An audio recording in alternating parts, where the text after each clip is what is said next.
Hello, and welcome to the Learning Hub series on annotation strategies. My name is Sarah Collins. I'm the writing coordinator in the Learning Hub, and I'm here today to provide you with a short discussion on the last step of annotation, post-reading. If you watch these videos and consider their strategies and tips as you work on assigned readings for your college coursework, you'll find you have a better understanding as well as a stronger recall of what you're reading. As a brief reminder, annotation is the practice of interacting with a text, which includes note-taking, but also means having an open discussion with the text to determine what you understand, what you don't understand, what you agree with, and what you disagree with. The physical appearance of annotation can be anything that helps you learn the material better, but often includes markings, writings, and highlights that you should cover your text with before, during, and after you have finished with your readings. Today, we're going to talk about some annotation strategies you can adopt for when you've finished reading your text. The post-reading stage is when you perform several crucial steps to cement your reading comprehension and, more importantly, begin to apply that new knowledge to your life. There are two main stages to post-reading, summary and reflection. Let's talk about each of these steps in more detail. All right, so the first step to take on once you complete a reading is to summarize in your own words. At this point, you should have already spent time with the text during the pre-reading and annotation stages. Now is the time for you to let those thoughts marinate a bit. Give yourself some time to breathe and to think once you've reached the end of the text. After that, you can then turn from marking up the text and adding margin notes to creating your own paragraphs to concisely summarize the content. It is important to take what you read and put it into your own words. Your way of phrasing the material will help you understand it better because you're exercising your brain in a new way beyond just taking it in. You're now putting it out there. This work will also help you with recalling the information later on because you took the time to translate it. We recommend taking this in stages. Start the summary work while you're reading through.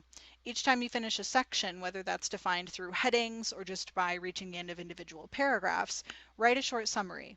Write it at the end of a page of the text or in a separate notebook if you don't have the space. Just a few sentences. No need to write a summary as long as what you just read. After you finish reading the entire thing, go back through and revisit each of those shorter summaries.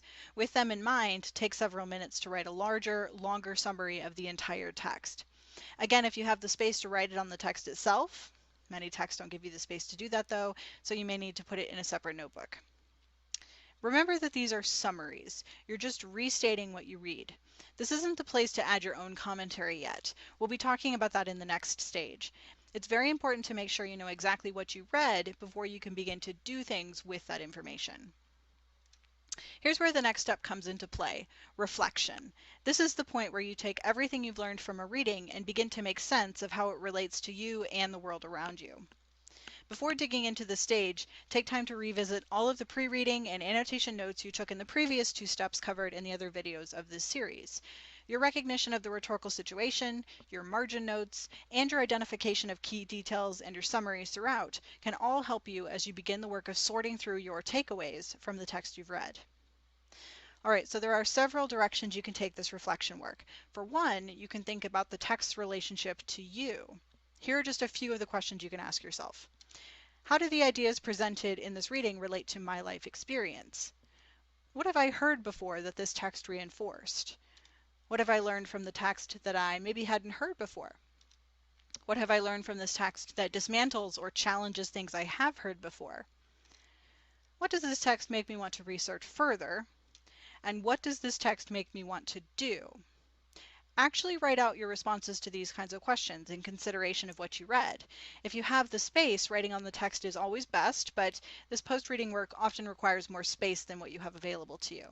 This is where a separate notebook can come in handy. Make sure you always have separate notebooks for different classes and that you've organized in how you've used those notebooks so you can easily come back to the notes you took later, just for reference. Another direction to take the reflection work is to consider how the information from the text relates to your coursework, both in this class where you encountered the reading and in other classes you've taken before or are taking now. Think about what comparisons you can make. What are the specific connections? Do the ideas agree, disagree? Push the narrative further by building the information? Specifically, writing out your ideas in these ways helps you learn how to apply what you read to what you know, don't know, or need to relearn. Now recognize that in the previous video on the reading stage, we suggested this same task, making connections. However, the difference now is that whereas in the reading stage you're connecting to specific statements, examples, or pieces of support, in this post-reading stage, you're taking those smaller connections and piecing them together into a greater understanding of the text relationship to you and what you know.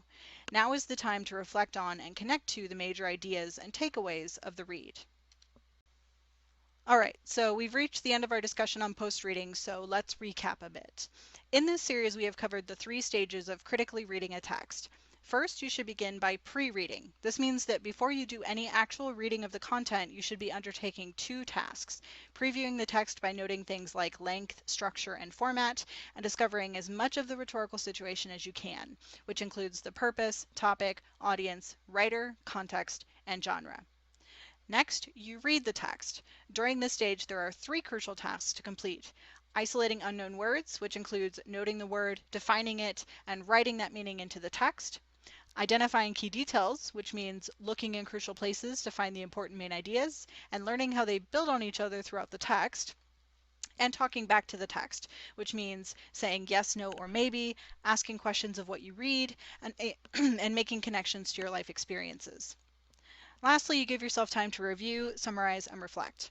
In the summarize step of this process, it's important to take time to think first. Let it marinate. Then, once you feel ready, write your summaries of the content in your own words. Remember, without injecting your own ideas into it yet. It's a good idea to write several mini summaries throughout for smaller sections before then tackling the larger main summary at the end for the whole thing. In the reflection step of this process, you can begin to compare, contrast, connect, challenge, research, and otherwise insert yourself into the reading and consider how what you read is challenging the way that you think about or relate to the world around you. So we've said it twice now, but we're going to say it again. It's important to note at this point that you may not find that what you fully comprehend a reading once you complete it, even if you carefully followed all of these steps. And that's okay. The work of annotation is difficult, and you may need to reread and reread again to fully get a text and all of its nuance. Do what you can. Summarize what you know, write out questions for what you don't know, and think briefly about how this combination of information can help you as you finish reading a text and begin to apply it to your studies and your life. Thanks for taking the time to check out our resources on annotation. If you want to learn even more, look at our website to find dozens of handouts on writing related topics, and you can also always make an appointment to chat with a member of our writing staff one-on-one. We hope you have a really great day, and thank you again for watching.